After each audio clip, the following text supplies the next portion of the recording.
I'm Farah Abudea. And I'm Jacob Sturgeon. This is HMP's Friday News. Okay.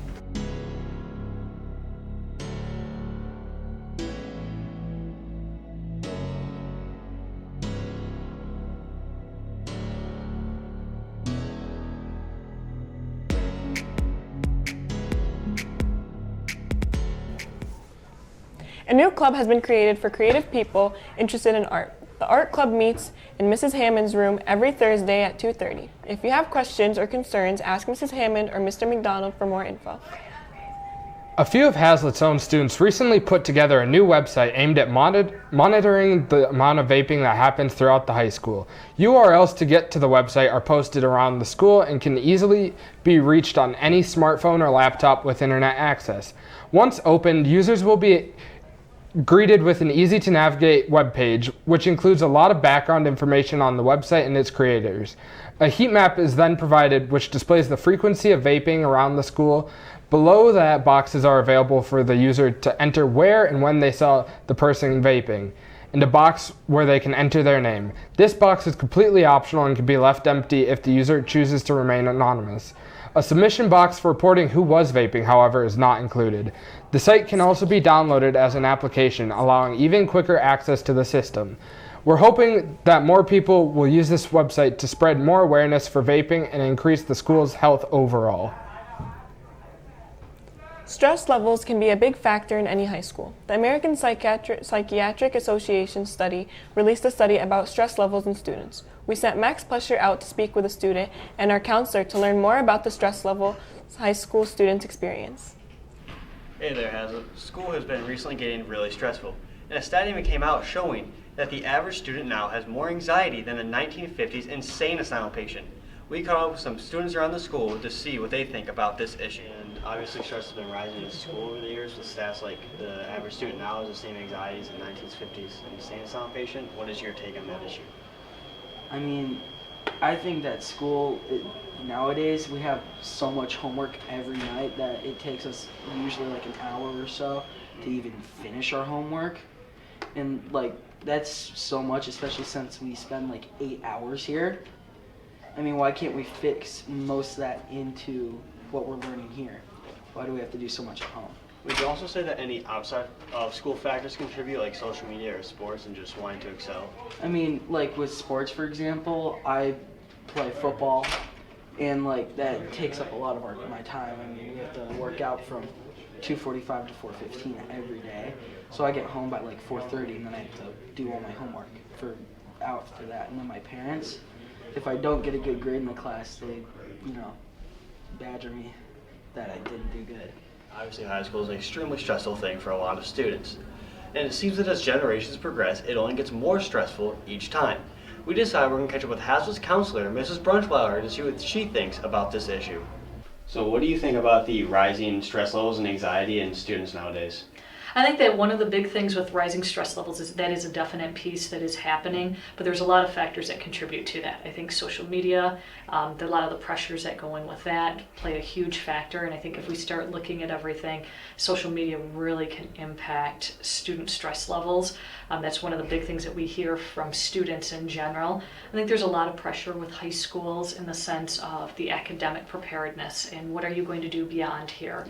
And as you culminate all of those pieces together, it really can build those stress levels for students. Definitely part of it would be the social aspect of kids outside of school. I do think that that plays a big factor because social media is not something that you can get away from unless you choose to be away from it. Meaning that if you're turning off your phone, you're not engaged in some of the social media, and sometimes that pressure of wanting to know what is being said about me or what can I find out of what's going on sometimes really impacts. And the secondary education too, where it's now more going to secondary to get your degree and then a job versus just being able to go out with a high school degree and work a full-time. Yes, I think that is some of that pressure too, or expectations that you go to school here in Hazlitt, your expectation is you need to go on to a 4-year school, and the reality is a lot of that is shifting.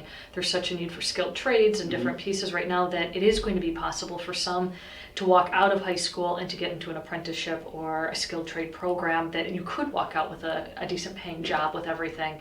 But I do think that there is a lot of pressure about what is life after high school looking like. That's all we have for you on this story, Hazlitt. Thank you for your time, and I'm Max Plesher. As we all know, next week will be our last week before break. To further our excitement of the holidays, a Spirit Week will occur. Next week's Spirit Week will start off with Monday as Pajama Day. To end it off, Friday will be a holiday sweater day. However, no more information has been given on Spirit Week schedule, so keep your ears open for the announcements on Monday to hear what they would be. Enjoy your final week before break, Vikings. Marijuana was voted to be legalized in Michigan just over a year ago. Within 2 days of opening, a marijuana shop in Ann Arbor ran out of product after serving over 750 customers. The average customer spent almost $103 at the store in the opening 2 days. Including taxes, the state estimates customers spent nearly $1.63 million at state retail marijuana shops during the first week of sales. Grow plants harvest nearly 1,000 pounds of marijuana a month. However, not all communities have hopped on the pot train. Nearly 80% of Michigan communities have banned the recreational sale and use of marijuana. With it generating so much money in revenue and taxes for the state, it's possible that some communities may rethink their decision of banning marijuana. Oh, now we're going to throw it over to weather.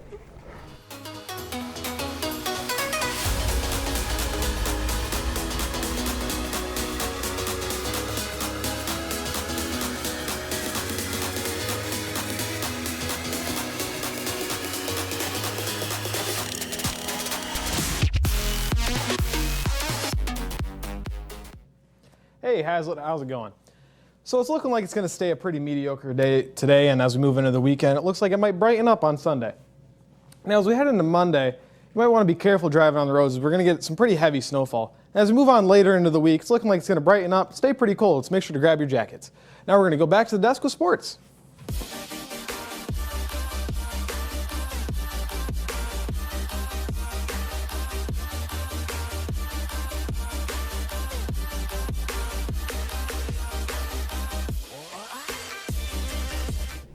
Winter is here, which means the basketball season is picking up. We caught up with some varsity players to get their thoughts on this upcoming season.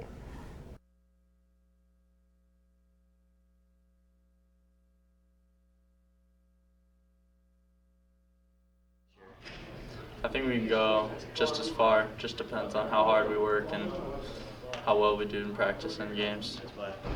I still think we have a lot of players returning from varsity that know how to play and have experience with the team, so I think we'll be all right. I think we could go the same distance as last year. We just got to work hard and do what we got to do. We got a lot of guys that could fill the spots from last year, but we just got to put in that work and just keep grinding. The boys' season has kicked off already. Our Vikings hope to rebound tonight against Mason after a loss to Grand Ledge earlier this season. It's that time of year again, with basketball back in full swing. The girls started off their season last week with a loss to Northwest 44-33, followed by another loss to Okemos 58-51. They bounced back this week with a win in overtime over Grand Ledge 49-46. The boys' team also played in the Comets to kick off their season, but lost a hard-fought battle, 55-50. The wrestling team took first place in their match against Maple Valley and Bath.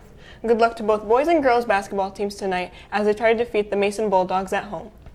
Thank you for tuning in to another edition of HMP News. Have a safe and wonderful weekend, everyone.